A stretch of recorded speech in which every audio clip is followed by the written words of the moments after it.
Engine को आप जितनी भी हीट दोगे वो पूरी की पूरी हीट जो होगी वो वर्क में कन्वर्ट नहीं करेगा। उसका कुछ न कुछ हिस्सा जो होगा वो वेस्ट हो जाएगा।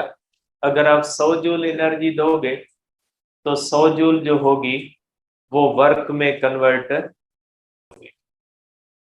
तो फिर एक फ्रेंच इंजीनियर था कार्नोट, उसने एक इंजन की डिजाइन पेश की जिसको हम कहते हैं कार्नोट इंजन। और ये इंजन हमें ये बताता है कि अगर कोई भी इंजन साइक्लिक प्रोसेस पे काम करेगा तो वो ज्यादा से ज्यादा इफिशिएंट होगा। मीन्स कार्नोट इंजन एक ऐसा इंजन है जो साइक्लिक प्रोसेस पे काम करता है। और जिस इंजन की इफिशिएंसी बाकी इंजन से ज्यादा होती है, जो इंजन सेम टेम्परेचर पे काम कर रहे हैं। ठीक है, तो उसको आज पढ़ेंगे कि कार्नोट इंजन क्या, इंजन की जो होती है वो इफिशिएंसी क्या होती है बेटा। तो देखिए बेटा, आज डिस्कस करेंगे हम कार्नोट इंजन के बारे में।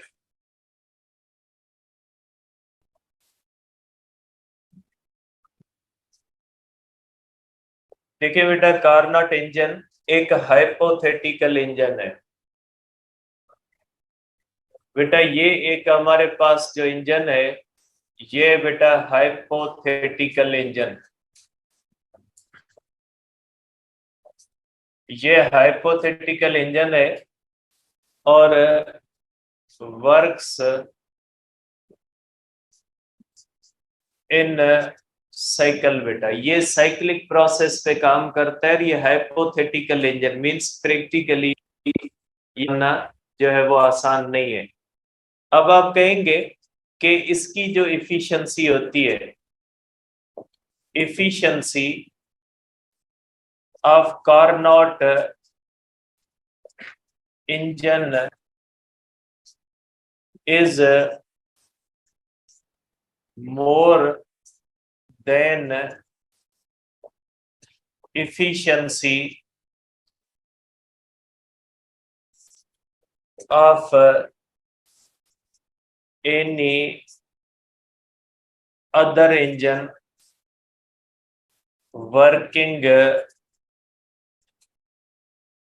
on same temperature range।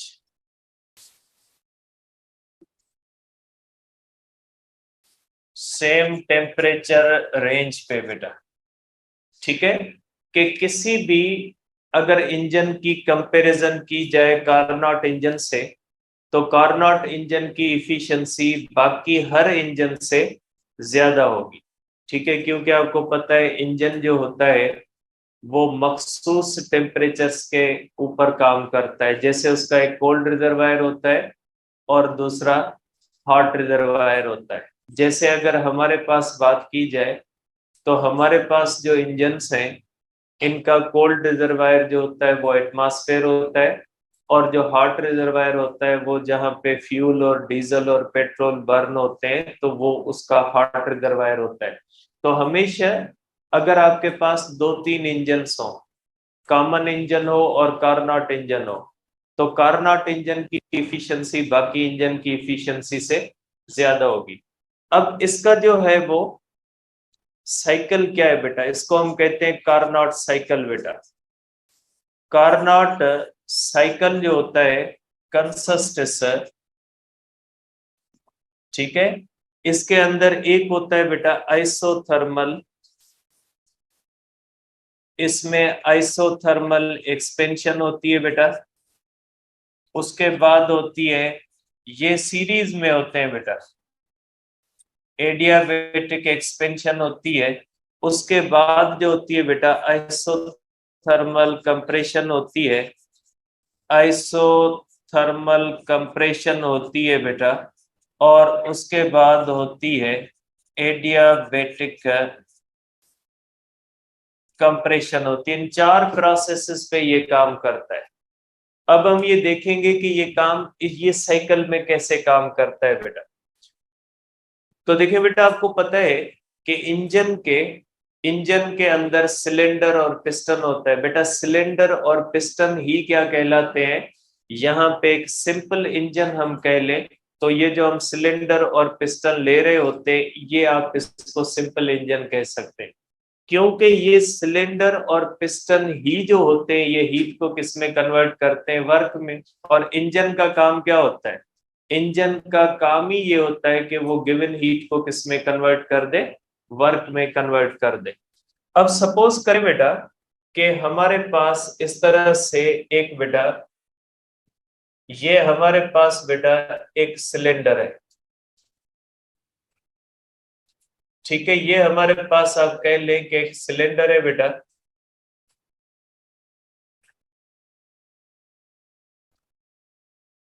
और पिस्टन है बेटा, ये सिलेंडर और पिस्टन है हमारे पास।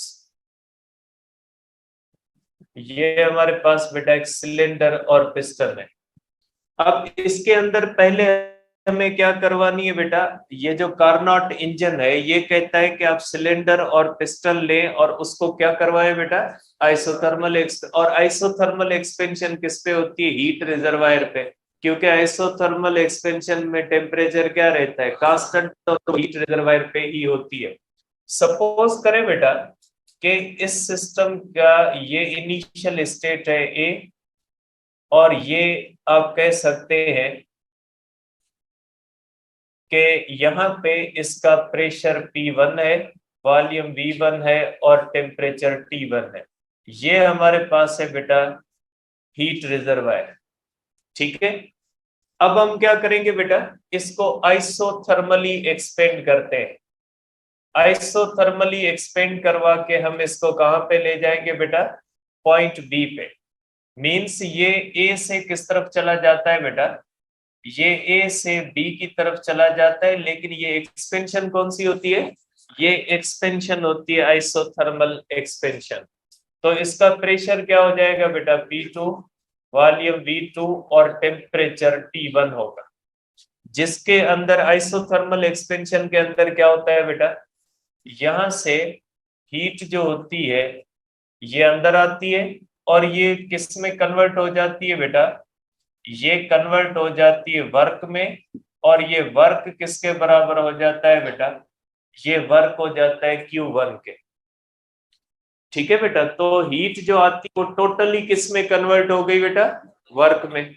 मींस कार्नोट इंजन पहले स्टेप के अंदर क्या करता है? पहले स्टेप के अंदर वो आइसोथर्मल एक्सपेंशन करता है। आइसोथर्मल एक्सपेंशन के नतीजे में जो भी हीट वो लेता है वो सारी की सारी किस में कन्वर्ट कर देता है? वर्क में कन्वर्ट कर देता है।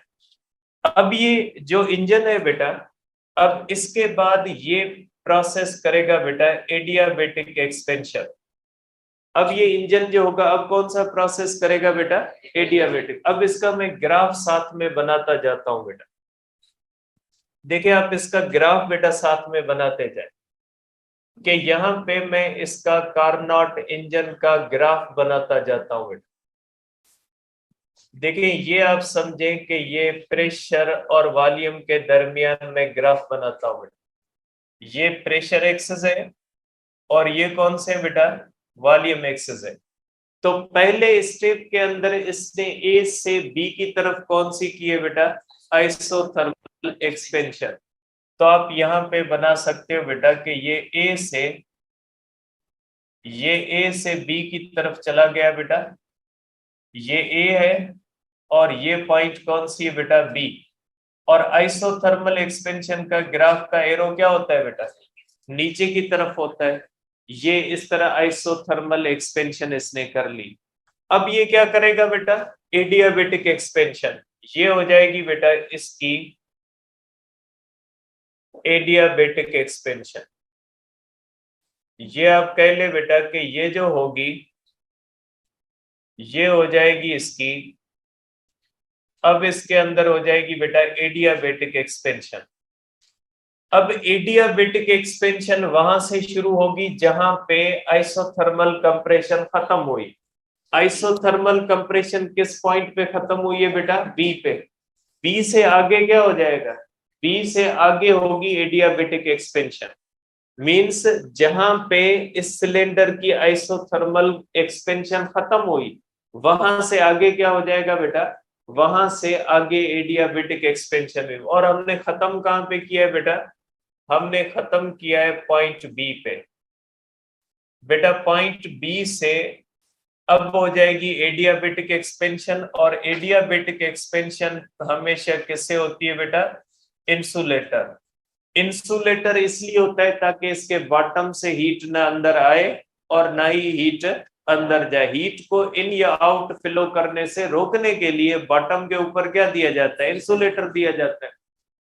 अब क्या होता है बेटा, अब ये जो सिस्टम होता है, ये इसकी स्टेट है बेटा P2 V2, और कौन सी है बेटा, T1। अब ये B से किस तरफ चला जाएगा बेटा, ये B से चला जाएगा C पे बेटा, ये B से ऊपर चला जाएगा और ये कहां पे आ जाएगा बेटा, C पे। और ये एक्सपेंशन क्या हो जाएगी बेटा, ये एक्सपेंशन एडियाबेटिक होगी।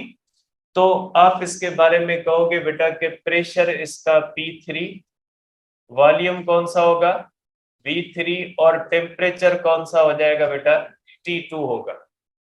ठीक है, क्योंकि बेटा एडियाबेटिक एक्सपेंशन के अंदर प्रेशर भी चेंज होता है, वॉल्यूम भी चेंज होता है, और टेम्परेचर भी क्या हो जाएगा बेटा, चेंज। और गैस अंदर क्या हो जाएगी, ठंडी, क्योंकि ये एक्सपेंशन हुई है ना, इंटरनल एनर्जी क्या होगी, डिक्रीज, क्योंकि एडियाबेटिक एक्सपेंशन के अंदर इंटरनल एनर्जी क्या होती है बेटा, कम हो जाती है।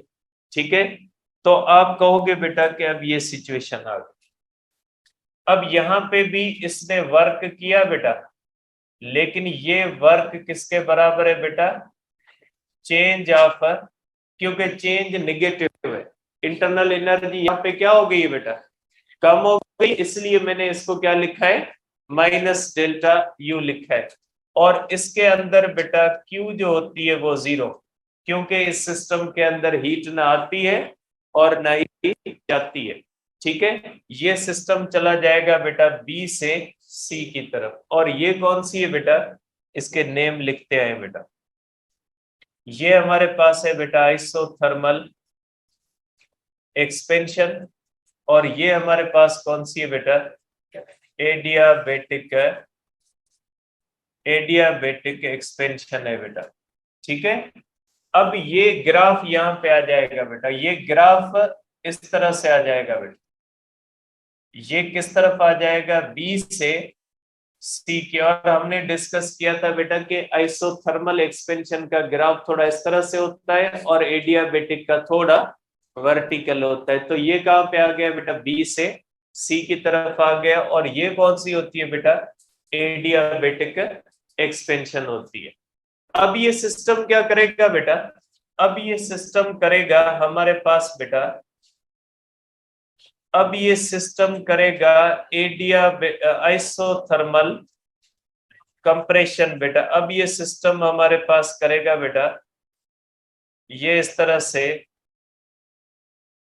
आइसोथर्मल बेटा कंप्रेशन करेगा। और ये किस स्टेट के ऊपर हमें मिला है, अब ये बेटा सी स्टेट के ऊपर हमें मिला है।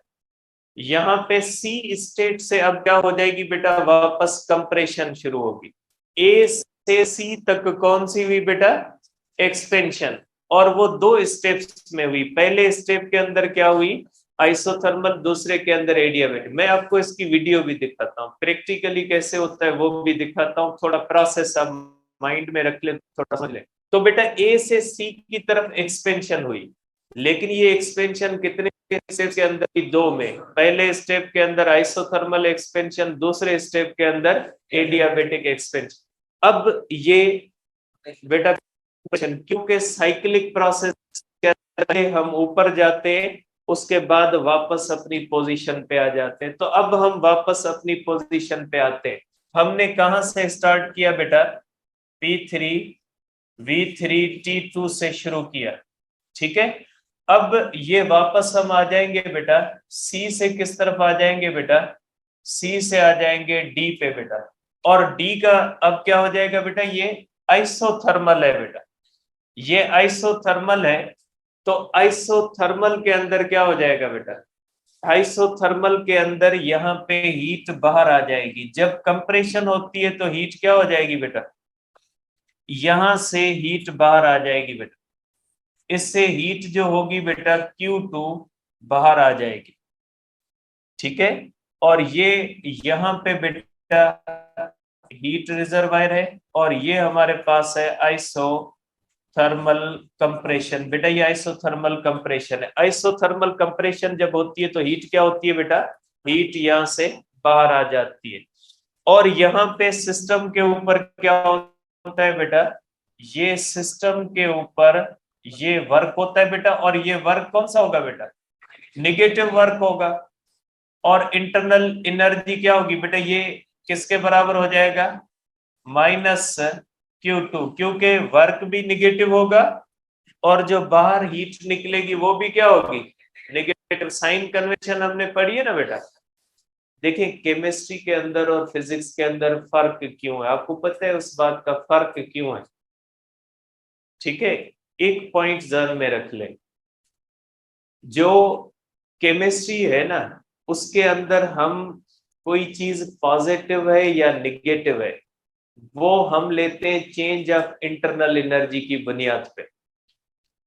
अगर जैसे work done on the system हम पॉजिटिव करते हैं ना केमिस्ट्री के अंदर, वो इसलिए करते हैं कि वर्क डन जब सिस्टम के ऊपर करते हैं तो एनर्जी सिस्टम के अंदर जाती है।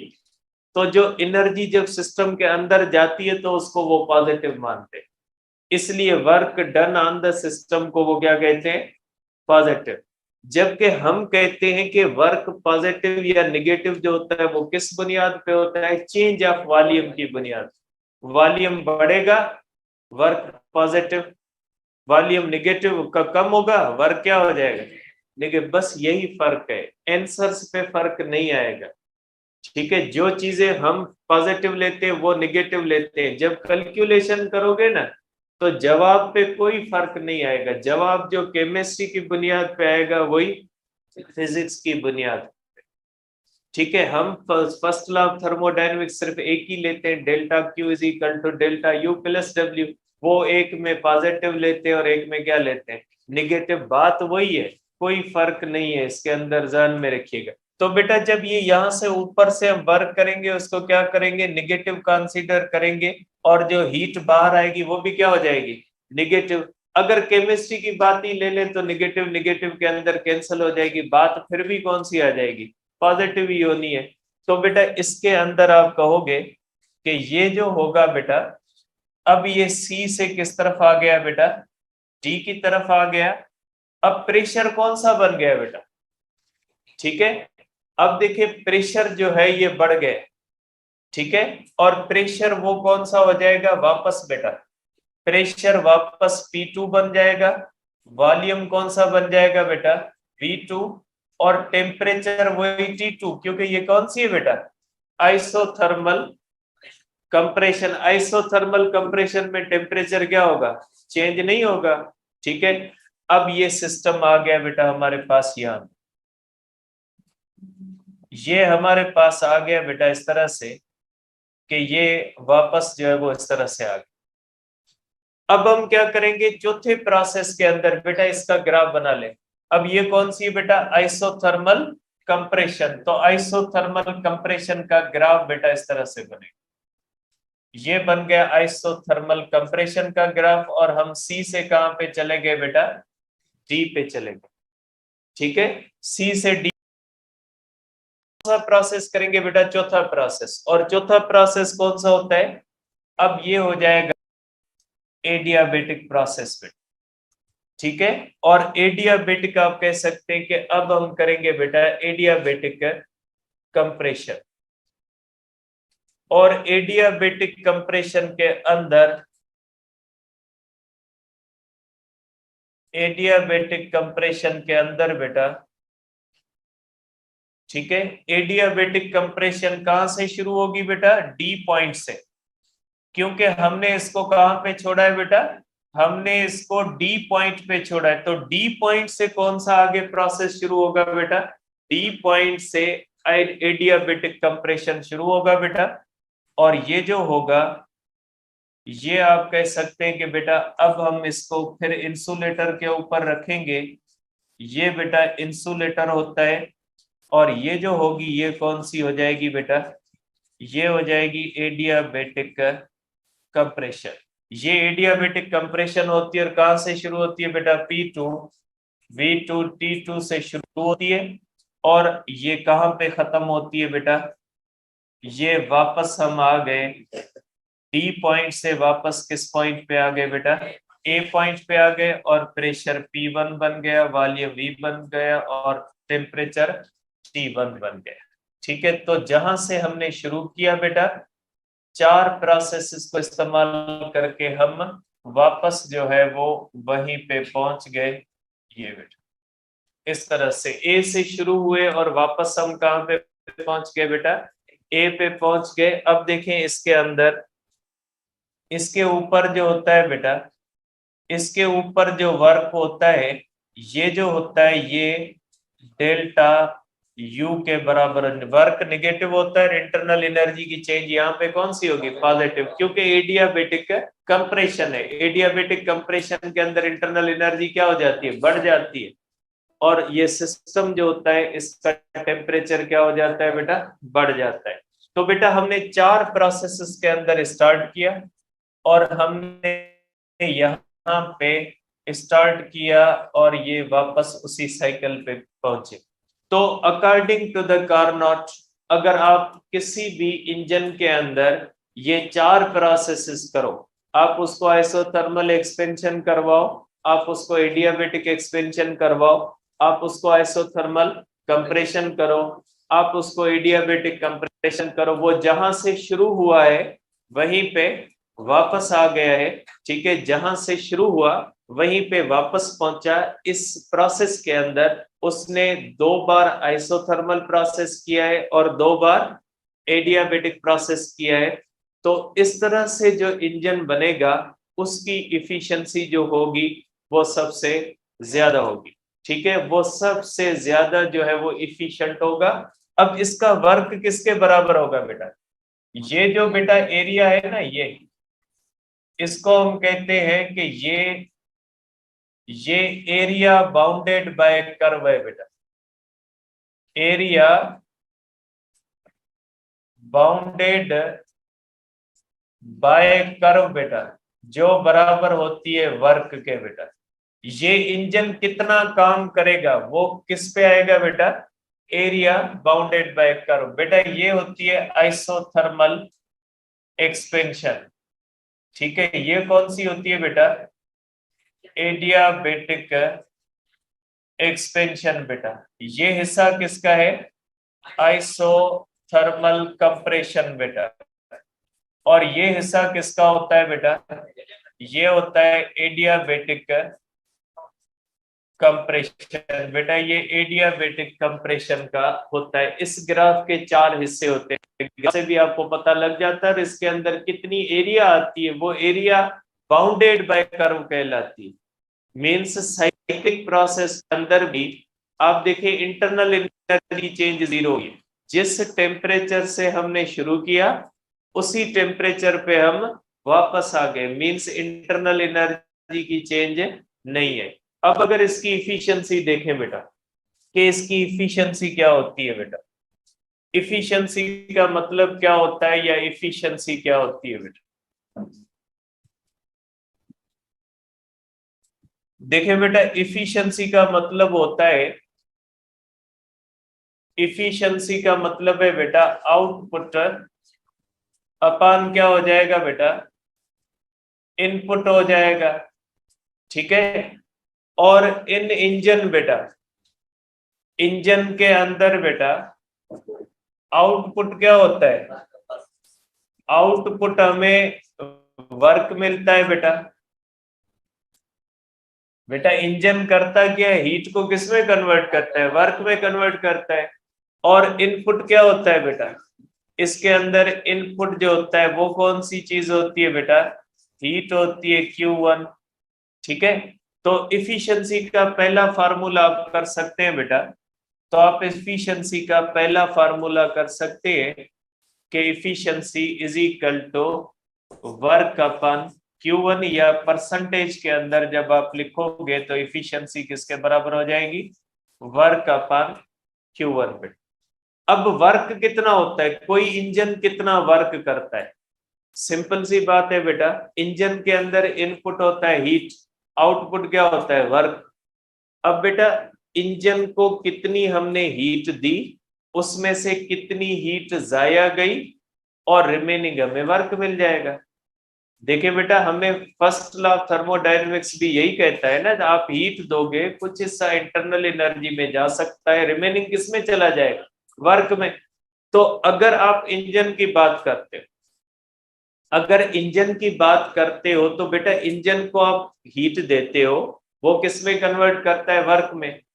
अब आप कितनी हीट देते हो, कितनी उसमें से जाया गई, बाकी रिमेनिंग जो भी होगा वर्क में होगा। तो हम इसको इस तरह से लिख सकते हैं बेटा कि वर्क होता है हीट सप्लाइड और हीट एक्सपेल्ड। यहाँ पे Q2 का मकसद क्या होता है बेटा, ये हीट सप्लाइड, हीट सप्लाइड, और ये होती है हीट रिजेक्टेड, हीट रिजेक्टेड बेटा कितनी जाया गई, ठीक है। इनके दरमियान जो डिफरेंस होता है वो क्या बन जाता है बेटा, वर्क।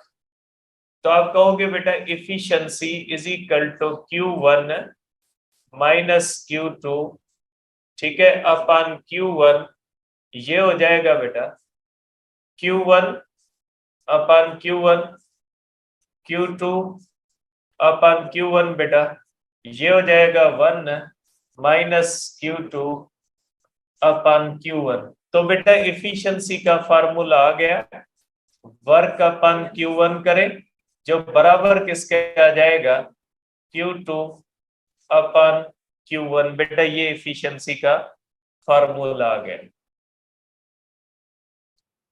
ठीक है। अगर इफिशियंसी आपने निकालनी है बेटा तो इस तरह से आप निकाल सकते हैं।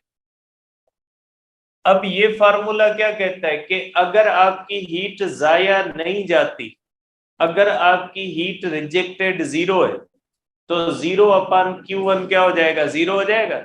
इफिशियंसी क्या हो जाएगी, 1 हो जाएगी। 1 का मकसद 100%। कि अगर आपकी हीट जाया नहीं जाती मींस Q2 क्या होगा, 0। अगर Q2 0, 0 अपान Q1 क्या होगा, 0। तो 1 माइनस 0 क्या होगा, 1। इफिशियंसी 100% होगी। मींस अगर आपका लॉस नहीं होता, इंजन के अंदर अगर हीट का लॉस नहीं होता, तो वो इंजन क्या हो जाएगा, 100% इफिशियंट हो जाएगा। उसकी इफिशियंसी कौन सी हो जाएगी, 100% हो जाएगी।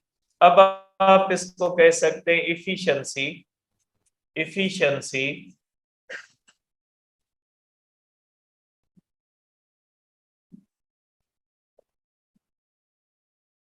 देखिए बेटा आप इसको कर सकते हैं कि efficiency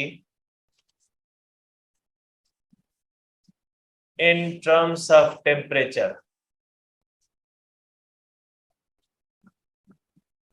in terms of temperature. बेटा अगर इफिशियंसी को टेम्परेचर के सेंस में ले जाए, यहाँ पे बेटा आपको पता है कि T1 जो हम लेते हैं ये temperature of hot reservoir, temperature of hot reservoir, और T2 जो हम लेते हैं बेटा ये टेम्परेचर ऑफ कोल्ड रिजर्वायर होता है। और इंजन तब तक वर्क करता है जब तक T1 क्या हो जाता है बेटा, बड़ा होता है T2 से। अब आपको पता है बेटा कि जब किसी भी इंजन का आपको बेटा लॉज ऑफ हीट फ्लो जो होते हैं वो मैट्रिक के अंदर पढ़ते, पता नहीं आपने पढ़ी है मैट्रिक के अंदर फिजिक्स या नहीं पढ़ी, लेकिन वहां पे जो है वो कंडक्शन वगैरह के उसूल सिखाए जाते हैं कि दो जगहों पे हीट का फ्लो जो होगा वो ज्यादा होगा या कम होगा, वो डिपेंड करता है उन दोनों पॉइंट्स के दरमियान डिफरेंस ऑफ टेम्परेचर से। जैसे अगर बाहर ज्यादा गर्मी है और अंदर ज्यादा रूम ठंडा है तो ज्यादा हीट फ्लो करेगी बाहर से अंदर। अगर अंदर भी जो है वो सर्दी है और बाहर भी रूम ठंडा है तो हीट का फ्लो कम होगा। जितना दो पॉइंट्स के दरमियान टेम्परेचर का डिफरेंस ज्यादा होगा, हीट का फ्लो क्या होगा, ज्यादा, और जितना टेम्परेचर का डिफरेंस कम होगा, हीट का फ्लो कम होगा। तो इसी तरह से इंजन में हीट का फ्लो होता है। जितना हॉट रिजर्वायर और कोल्ड रिजर्वायर के दरमियान टेम्परेचर डिफरेंस ज्यादा होगा, उतना ही जो है वो हीट का फ्लो ज्यादा होगा और वर्क क्या होगा, ज्यादा। जैसे फॉर एग्जांपल एक इंजन है, उसका हॉट रिजर्वायर 1000 केल्विन पे है और कोल्ड रिजर्वायर 500 केल्विन पे है, तो डिफरेंस उनका है 500। दूसरा इंजन है जिसका हॉट रिजर्वायर 1500 है और कोल्ड रिजर्वायर 500 है, तो डिफरेंस कितना हो जाएगा बेटा, 1000 हो जाएगा। तो जिसमें डिफरेंस 1000 होगा उसकी इफिशियंसी ज्यादा होगी, क्योंकि ज्यादा हीट का फ्लो होगा उसके अंदर। और जिसका डिफरेंस कम होगा उसके अंदर क्या हो जाएगा, कम हीट का फ्लो होगा और उसकी इफिशियंसी क्या हो जाएगी, कम हो जाएगी। तो बेटा देखें, हीट का जो फ्लो होता है, Q1 का जो फ्लो होता है, ये डिपेंड किस पे कर रहा है, टेम्परेचर पे। ज्यादा टेम्परेचर डिफरेंस होगा, ज्यादा हीट का फ्लो होगा। तो आप इसको इस तरह से लिख सकते हैं बेटा, कि efficiency is equal to 1 - T2 बेटा, 1 - T2/T1, इस तरह भी लिख सकते हैं, क्योंकि ये इससे डायरेक्ट रिलेशन रखता है। आप इसको इस तरह भी लिख सकते हैं, T1 - T2 is equal to ΔT/T1। तो इफिशियंसी को आप इस तरह भी लिख सकते हैं कि efficiency 1 - T2/T1 is equal to ΔT/T1। तो यहां से आप इसको टेम्परेचर के सेंस में भी इफिशियंसी को ले जा सकते हैं कि ये टेम्परेचर का डिफरेंस होता है। ठीक है, अब इसकी बुनियाद पे आप कह सकते हैं कि इफिशियंसी किस पे डिपेंड करती है बेटा। इफिशियंसी जो होती है, इफिशियंसी की पहली बात बेटा, efficiency of Carnot engine depends upon difference of temperature. ठीक है, अब देखिए बेटा, आप देखिए आपके पास एक इंजन है बेटा, एक इंजन वन है और दूसरा इंजन 2 है बेटा।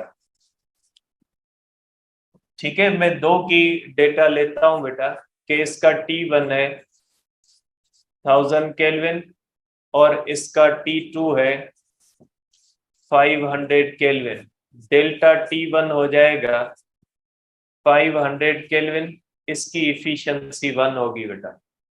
अब इसका हो जाएगा बेटा T1 अगर 1500 केल्विन है और T2 is equal to 500 kelvin है, ΔT2 इज इक्वल टू बेटा 1000 केल्विन है, इसकी इफिशियंसी बेटा 2 होगी। आप कह सकते हैं कि इफिशियंसी जो 2 होगी वो ग्रेटर देन इफिशियंसी 1 होगी, बिकॉज ΔT जो है वो ग्रेटर देन है ΔT1 के। आप इसको इस सेंस में देख सकते हैं, जिसकी टेम्परेचर डिफरेंस ज्यादा होगा उसकी इफिशियंसी क्या हो जाएगी, ज्यादा। कैलकुलेट करके देख सकते हैं, फार्मूले के अंदर भले डाल के इसको देख ले। अब दूसरी बात बेटा, कि इफ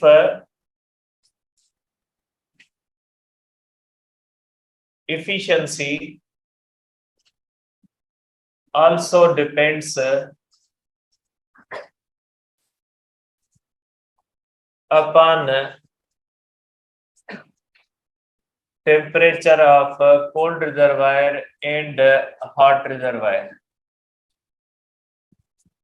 If in case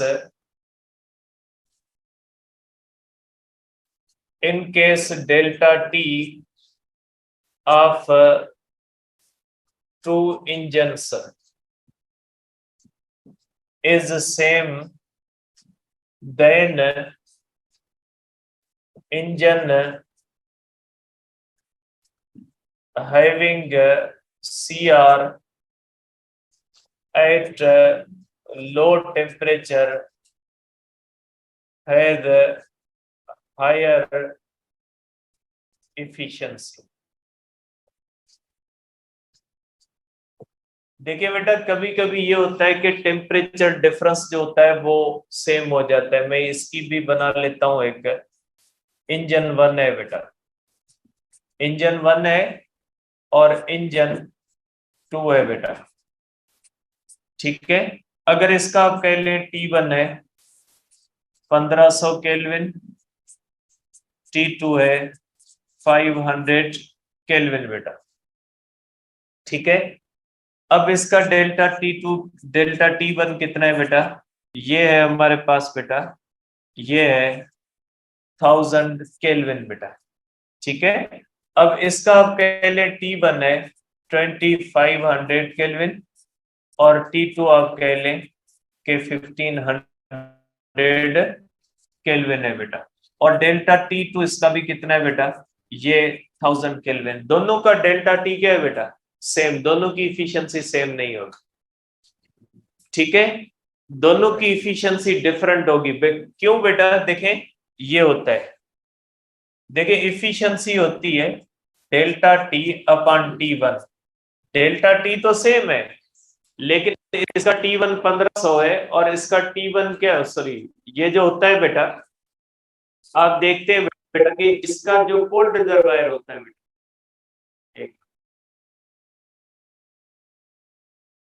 बेटा, एफिशिएंसी होती है 1 माइनस T2 अपॉन T1 बेटा, ठीक है। अब अगर आप देखते हैं बेटा कि जिसका T2 बेटा कम है, ठीक है, ये T2 कम है तो ये माइनस वाला फैक्टर क्या हो जाएगा, कम आएगा।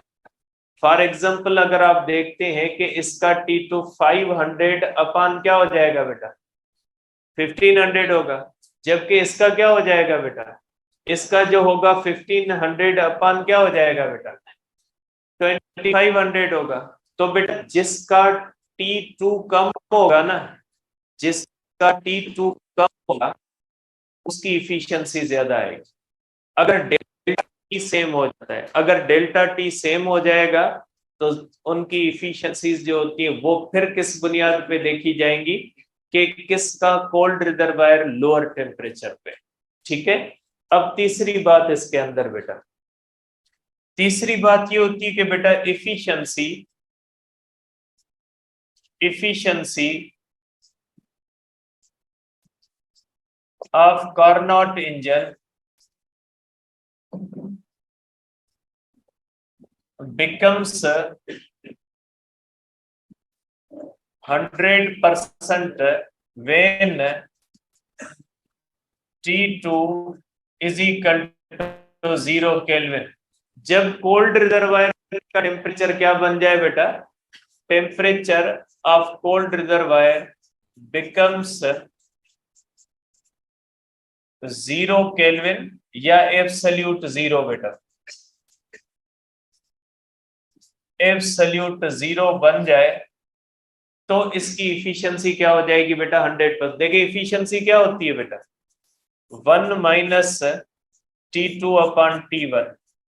अगर 1 minus 0 upon T1 is equal to 1 is equal to क्या हो जाएगा बेटा, 100%। ये तब होगा जब ये T2 कितना हो जाता है बेटा, 0 केल्विन। और प्रैक्टिकली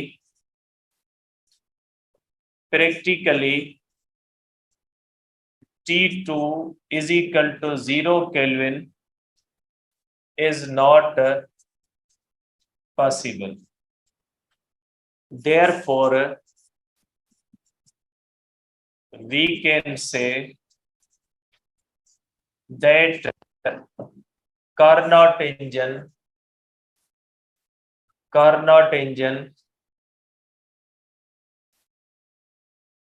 cannot be 100% efficient. ये भी 100% efficient नहीं हो सकता, क्योंकि जब तक टेम्परेचर 0 केल्विन नहीं होगा वो 100% 100% एफिशिएंट नहीं होगा। ठीक है बेटा, अब इसकी मैं आपको प्रैक्टिकली दिखाता हूँ एक वीडियो, उसके अंदर हम देखते हैं कि ये किस तरह से काम करता है बेटा। ठीक है,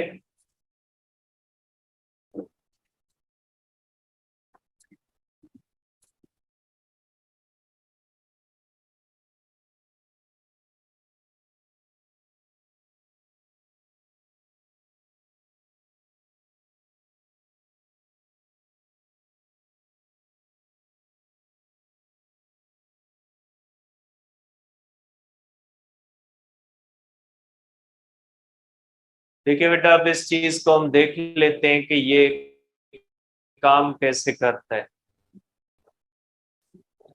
पीछे केड़ो है, मत क्यों है ही है क्लास बंदी हो ही है। अल्लाह यार, मेरा लेने के वरी कनेक्ट करे बेटा।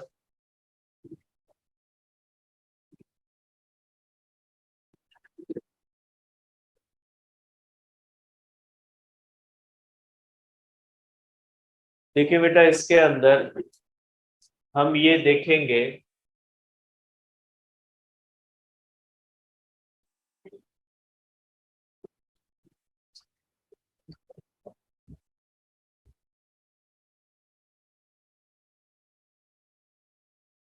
देखिए बेटा आप इसको इस तरह से देखिए बेटा, ये आप इसको इस सेंस में देखें, भले ये कनेक्ट हो ले बेटा, कंप्यूटर कनेक्ट हो ले,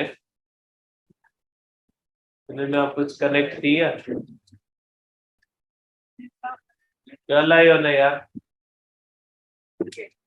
देखिए बेटा, अब आप इसको देखें कि ये जो हमने डिस्कस किया कि कार्नोट साइकिल जो है, कार्नोट इंजन 4 प्रोसेसेस पे काम करता है, तो दोस्तों देखें कि ये कैसे काम करता है बेटा। ठीक है, इसके अंदर मुख्तलिफ जो है वो डिटेल्स दी गई है बेटा। ठीक है,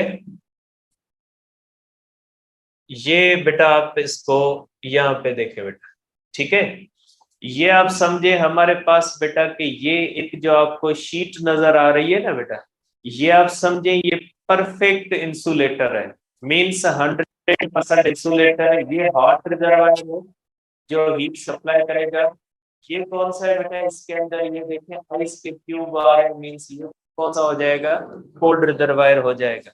मैं थोड़ा इसको देखें, ये हमारे पास कोल्ड रिजर्वायर है जो हीट ले सकता है, और ये हमारे पास हॉट रिजर्वायर है जो हीट ले सकता है। और ये जो आपको शीट नजर आ रही है, ये कौन सी है बेटा, ये इंसुलेटिंग शीट है बेटा। आप देखें इसको, अब आप देखें बेटा इसको कि जैसे ही ये जो है वो इस तरह से आता है बेटा, देखें ये हमारे पास सिलेंडर है बेटा, और ये पिस्टन है बेटा।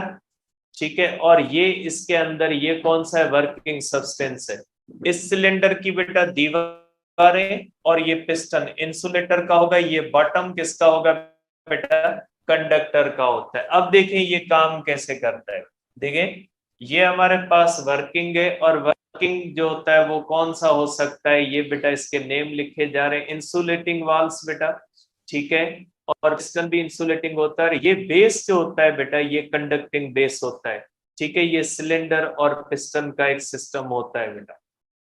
ठीक है, और ये ग्राफ बनाने का तरीका है बेटा प्रेशर और वॉल्यूम का। अब देखें बेटा, अब ये पहले स्टेप के अंदर देखें, पहले स्टेप के अंदर हम किसके ऊपर रखते हैं बेटा, इसको हम रखते हैं हॉट रिजर्वायर, क्योंकि पहले के अंदर हमने क्या करना होता है बेटा, आइसोथर्मल एक्सपेंशन करनी होती है। देखें बेटा, यहाँ पे एक थर्मामीटर शो होगा और एक आपको बैरोमीटर या प्रेशर मेयर करने वाला इंस्ट्रूमेंट नजर आएगा। मैं इसको थोड़ा यहां तक ले आता हूं, ये देखें। अब आप देखिएगा कि पहला प्रोसेस जो होगा आइसोथर्मल एक्सपेंशन होगा। आइसोथर्मल एक्सपेंशन में टेम्परेचर बढ़ता है बेटा, नहीं बढ़ता। आप देखिएगा यहाँ पे टेम्परेचर पे फर्क नहीं आएगा, प्रेशर अभी ज्यादा है, इस तरफ प्रेशर क्या होगा, कम। आप देखोगे जब आइसोथर्मल एक्सपेंशन होती है तो टेम्परेचर सेम रहेगा, प्रेशर क्या हो जाएगा, कम। और यहाँ पे ग्राफ चला जाएगा पॉइंट ए से बी की तरफ। तो ये देखिए ये हॉट रिजर्वायर है, ये हीट देगा और पूरी की पूरी हीट किसमें कन्वर्ट हो जाएगी, वर्क में, क्योंकि यहाँ पे टेम्परेचर चेंज नहीं होगा। बेटा आप देख लें इसको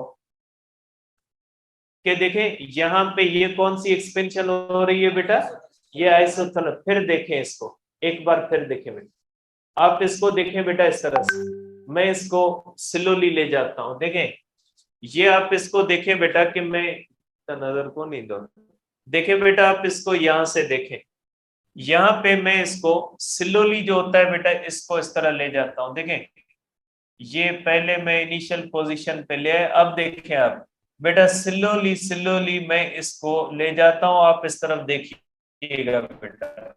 देखें ये देखें एक्सपेंशन हो रही है, टेम्परेचर पे कोई फर्क नहीं आ रहा, प्रेशर क्या हो गया बेटा, कम हो गया। वापस देखें आप बेटा आइसोथर्मल एक्सपेंशन हो रही है, यहाँ से हीट हो रही है, इसमें प्रेशर कम होगा और टेम्परेचर क्या होगा बेटा, टेम्परेचर जो होगा बेटा सेम रहता है। ये आइसोथर्मल एक्सपेंशन। और आइसोथर्मल एक्सपेंशन के अंदर ग्राफ कहां पे जाएगा बेटा, अब आप इसको देखें बेटा स्टेप वाइज, अब आप इसको ध्यान से देखें।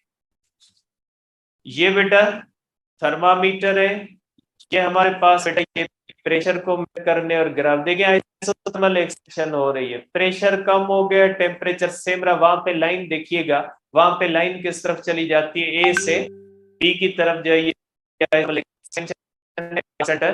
टेम्परेचर बेटा, और ये ए से किस तरफ चला गया सिस्टम, बी चला गया। अब यही सिस्टम किस पे आ गया बेटा, ये इंसुलेटर पे आ गया। देखिए ये इंसुलेटर है, अब हीट इसमें न आएगी न जाए, क्योंकि दीवारें और पिस्टन तो पहले ही किसका है, इंसुलेटर। अब देखिएगा आप टेम्परेचर कम हो जाएगा, प्रेशर भी कम हो जाएगा। अब देखिएगा इसको ध्यान से बेटा, देखें अब ये और एक्सपेंशन हो रही है बेटा, ये देखें एक्सपेंशन होगी, टेम्परेचर गिर गया बेटा और प्रेशर भी क्या हो गया, कम। और वो कहां पे चला गया बेटा, ये चला गया बी से चला जाएगा सी पे चला जाएगा, क्योंकि ये एक्सपेंशन है चेंज ऑफ हीट। एक्सपेंशन है। अब ये किस तरफ चला गया बेटा, अब ये चला गया कोल्ड रिजर्वायर पे, मीन्स साइकिल में हम ए से बी की तरफ एक्सपेंशन में गए। अब हम वापस आएंगे कंप्रेशन, आप देखोगे यहां से टेम्परेचर और प्रेशर अब बढ़ेंगे, लेकिन ये प्रोसेस कौन सा है, आइसोथर्मल। आइसोथर्मल के अंदर प्रेशर बढ़ेगा नहीं, जहां पे वहीं पे होगा, लेकिन प्रेशर क्या हो जाएगा, प्रेशर बढ़ जाएगा। आप देखेंगे बेटा कि इसके अंदर बेटा देखें ये जो होती है बेटा ये कंप्रेशन होती है, टेम्परेचर नहीं बढ़ा बेटा, ठीक है, लेकिन प्रेशर क्या हो गया, बढ़ गया, मींस कंप्रेशन हुई।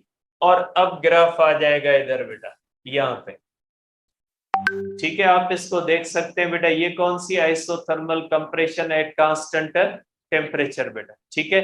अब देखिए इसको, अब ये फिर वापस आ गया और ये किस पे आ गया बेटा, इंसुलेटर पे आ गया, और इंसुलेटर पे अब ये कौन सी हो जाएगी, एडियाबेटिक। एडियाबेटिक एक्सपेंशन में टेम्परेचर वापस आ जाएगा और प्रेशर भी वापस अपनी जगह पे आ जाएगा और ग्राफ उसके ऊपर चला जाएगा। देखिए ये इस तरह से ये टेम्परेचर वापस आ गया और प्रेशर भी वापस आ गया बेटा, और ये हमारा साइकिल जो है ये क्या हो गया, ये हो गया कंप्लीट। ए से शुरू हुए हम और बी पे। अब देखिए सिलेंडर वही है कि पहले मैंने 4 बनाए थे, शायद आपके माइंड में हो कि कोई 4 अलग सिलेंडर, 4 नहीं है, वही सिलेंडर है। एक ही सिलेंडर होता है, वो क्या करता है बेटा, चारों प्रोसेसेस करता है। अब देखें प्रैक्टिकली ये जो एक्सपेंशन और कंप्रेशन होती है ये वर्क में कैसे कन्वर्ट होती है, ठीक है, ये तो आपने यहाँ पे इसको पिस्टन को अप या डाउन मूव कर, अब प्रैक्टिकली ये वर्क में कैसे कन्वर्ट होती है। आप देखें कि ये देखें पिस्टन है ना, इसको कनेक्ट किया जाता है बाहर व्हील्स के साथ, ये पिस्टन इस तरह से अप एंड डाउन करता है, उससे व्हील क्या होते हैं, गाड़ी के व्हील जो होते हैं वो क्या करते हैं, मूव करते हैं। प्रैक्टिकली देखिएगा कि ये प्रैक्टिकली कैसे वर्क में कन्वर्ट। अब देखिए ये piston up and down move कर रहा है, नतीजे में ये क्या हो रहा है, ये यहाँ पे आपकी हीट एनर्जी जो है ये किस में जा रही है, में जा रही है, ठीक है। इस तरह से पिस्टन अप एंड डाउन करता है और इसके नतीजे में ये यहाँ पे हीट एनर्जी किस में कन्वर्ट हो रही, मैकेनिकल एनर्जी के अंदर कन्वर्ट हो रही। ठीक है, तो ये प्रोसेस होता है, ये कार्नोट इंजन होता है। इंजन का प्रोसेस जो होता है वो इसी तरह से होता है। मैं ये आपको वीडियो भेज देता हूँ ग्रुप के अंदर, आप इसकी वॉइस भी सुन लीजिएगा, इसके अंदर एक्सप्लेनेशन भी दी हुई है, और जो है वो इंशाल्लाह जो है वो कल डिस्कस करेंगे। अब एक बीच में भी हमारा टॉपिक रह गया था, सीपी माइनस सीवी वाला, वो और एंट्रोपी, इंशाल्लाह कल कर लेंगे।